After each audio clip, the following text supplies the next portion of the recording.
നമസ്കാരം. ക്യൂ മലയാള UK ന്യൂസിലേക്ക് സ്വാഗതം.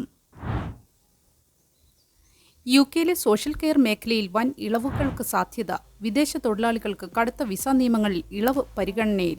UK-യിലെ സോഷ്യൽ കെയർ മേഖലയിലുള്ള രൂക്ഷമായ തൊഴിലാളി ക്ഷാമം പരിഹരിക്കുന്നതിനായി നിലവിൽ ഈ മേഖലയിൽ ജോലി ചെയ്യുന്ന വിദേശ തൊഴിലാളികൾക്ക് പുതിയ കടുത്ത കുടിയേറ്റ നിയമങ്ങളിൽ ഇളവ് നൽകാൻ പ്രധാനമന്ത്രി ആൻഡി ബർണാം പരിഗണിക്കുന്നതായി സൂചന.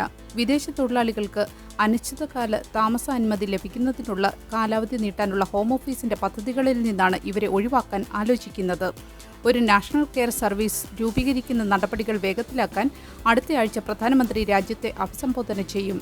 അൽസൈമേഴ്സ് ബാധിതനായ തന്റെ പിതാവിന്റെ അനുഭവം മുൻനിർത്തിയാണ് അദ്ദേഹം ഈ വിഷയത്തിൽ ശക്തമായ തീരുമാനങ്ങൾ എടുക്കുന്നത്. കെയർ മേഖലയെക്കുറിച്ചുള്ള ലൂയിസ് കേസിയുടെ റിവ്യൂ റിപ്പോർട്ട് ഈ വർഷാവസാനത്തോടെ വേഗത്തിൽ പുറത്തുവിടും. അതേസമയം വ്യാജ വിസ വാഗ്ദാനം നൽകി വിദേശ തൊഴിലാളികളിൽ നിന്ന് ലക്ഷക്കണക്കിന് രൂപ തട്ടിയെടുത്ത് ഒരു വിസ അപേക്ഷ പോലും സമർപ്പിക്കാത്ത മെഡ് റിക്രൂട്ടർ ലിമിറ്റഡ് എന്ന സ്ഥാപനം ഹൈക്കോടതി പൂട്ടിച്ചു. 23 തൊഴിലാളികളിൽ നിന്നായി 19,000 പൗണ്ടിലധികം തുകയാണ് ഈ വ്യാജ സ്ഥാപനം തട്ടിയെടുത്തത്. ഹോം ഓഫീസിന്റെ അംഗീകൃത സ്പോൺസേഴ്സ് ലൈസൻസ് ഇല്ലാത്ത സ്ഥാപനങ്ങൾക്കെതിരെ ജാഗ്രത പാലിക്കണമെന്ന് അധികൃതർ മുന്നറിയിപ്പ് നൽകി. വിസ സ്പോൺസർഷിപ്പും തൊഴിലവസരങ്ങളും വാഗ്ദാനം ചെയ്ത് വിദേശ ഉദ്യോഗാർത്ഥികളിൽ നിന്ന് ആയിരക്കണക്കിന് പൗണ്ട് തട്ടിയെടുത്തെന്ന് കണ്ടെത്തിയതിനെ തുടർന്നാണ് ലണ്ടൻ ആസ്ഥാനമായ മെഡ് റിക്രൂട്ടർ ലിമിറ്റഡ് എന്ന സ്ഥാപനം ഹൈക്കോടതി ഉത്തരവിലൂടെ പൂട്ടിച്ചത്.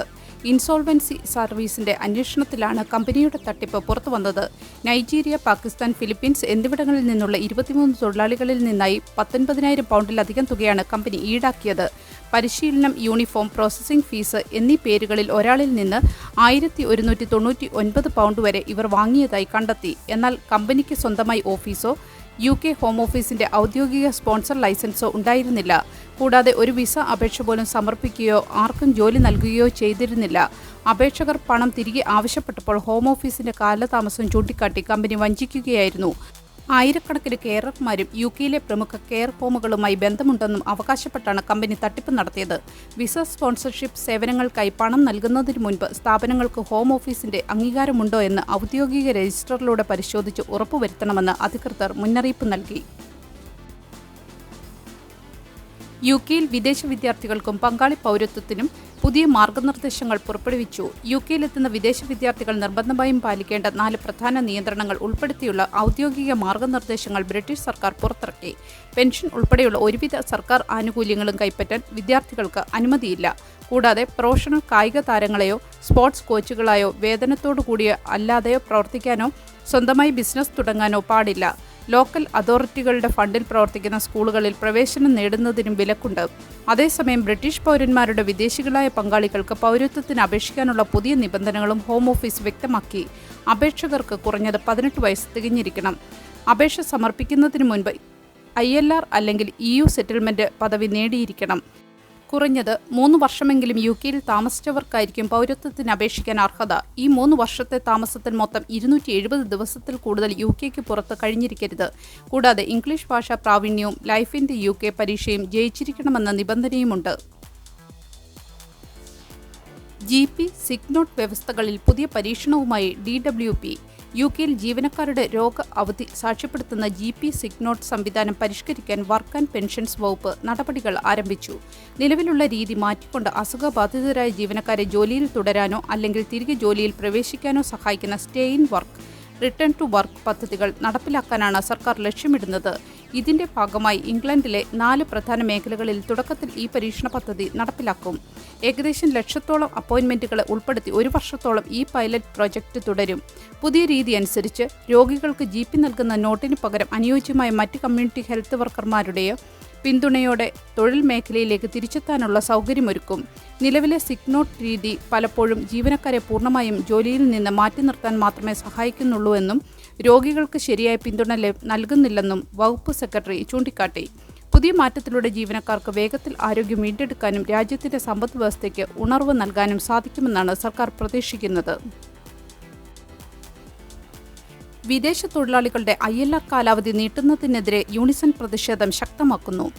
UK-യിലെ സോഷ്യൽ കെയർ, ഹെൽത്ത് കെയർ മേഖലകളിൽ ജോലി ചെയ്യുന്ന വിദേശ തൊഴിലാളികളുടെ അവകാശങ്ങൾ സംരക്ഷിക്കുന്നതിനായി പ്രമുഖ ട്രേഡ് യൂണിയനായ യൂണിസൺ രാജ്യവ്യാപകമായി പ്രചാരണം ആരംഭിച്ചു.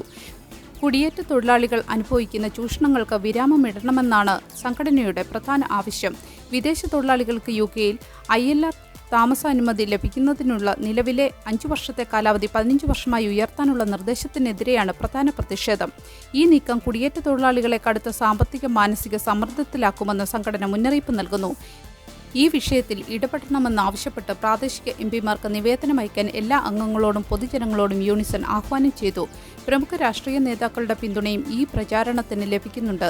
കെയർ മേഖലയിൽ അഹോരാത്രം ജോലി ചെയ്യുന്ന വിദേശ തൊഴിലാളികൾക്ക് അർഹമായ പരിഗണനയും ന്യായമായ വിസ നിബന്ധനകളും ഉറപ്പാക്കണമെന്നും കാലാവധി വർദ്ധിപ്പിക്കാനുള്ള നീക്കം സർക്കാർ ഉടൻ പിൻവലിക്കണമെന്നുമാണ് സംഘടന ആവശ്യപ്പെടുന്നത്. ക്യാൻസറിനോട് പോരാടി മലയാളിക്ക് വിയോഗം. യുകെയിലെ മലയാളി സമൂഹത്തെ കണ്ണീരിലാഴ്ത്തി വയനാട് സുൽത്താൻ ബത്തേരി ഇരുളം സ്വദേശി മനോജ് കാവുങ്കൽ നോട്ടിംഗ്ഹാമിൽ അന്തരിച്ചു. ക്യാൻസർ ബാധിതനായിരുന്ന അദ്ദേഹം 1 വർഷത്തോളമായി ചികിത്സയിലായിരുന്നു.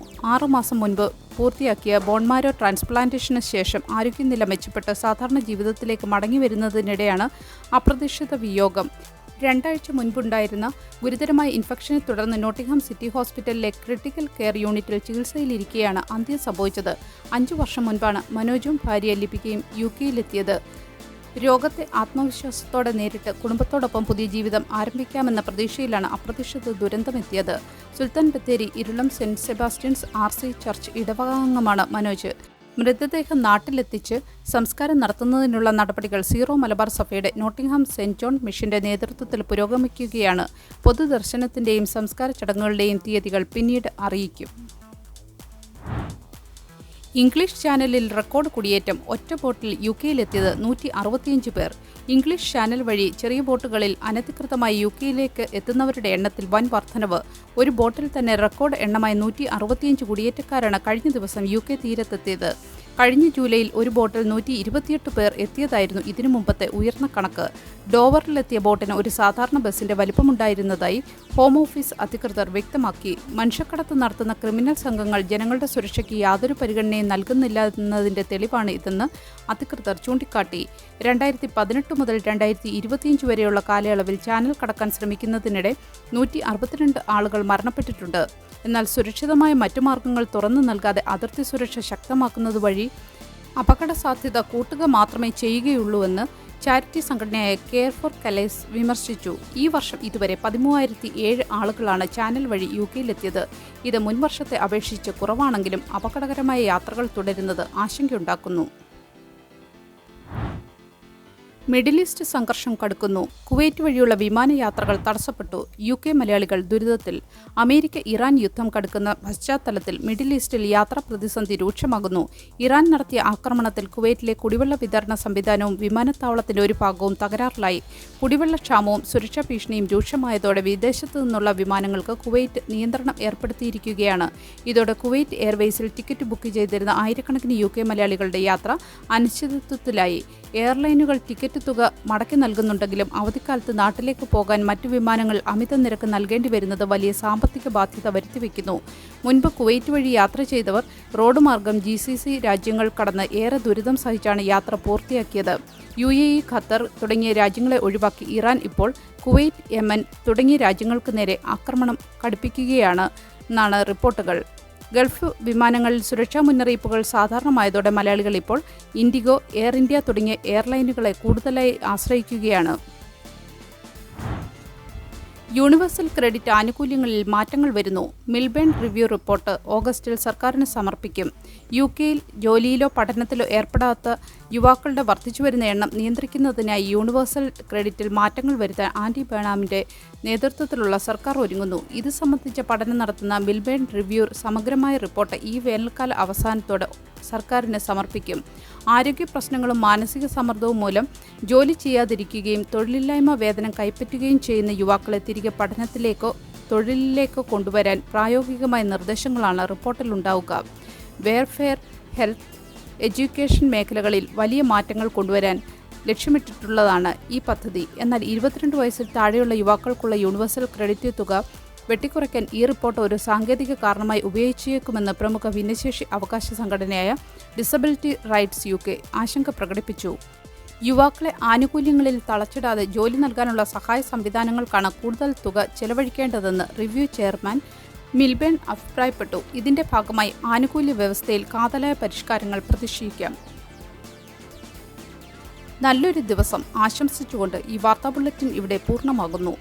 എല്ലാ ദിവസവും ക്യൂ മലയാള UK ന്യൂസിൽ നിന്നുള്ള വാർത്താ അപ്ഡേറ്റുകൾക്കായി കാത്തിരിക്കുക. നോട്ടിഫിക്കേഷനുകൾ ലഭിക്കുന്നതിന് ബെല്ലൈക്കൺ എനേബിൾ ചെയ്യണമെന്നും ഫേസ്ബുക്ക്, ഇൻസ്റ്റാഗ്രാം, യൂട്യൂബ് എന്നിവയിലൂടെ ക്യൂ മലയാള UK ന്യൂസ് ഫോളോ ചെയ്യണമെന്നും അഭ്യർത്ഥിക്കുന്നു.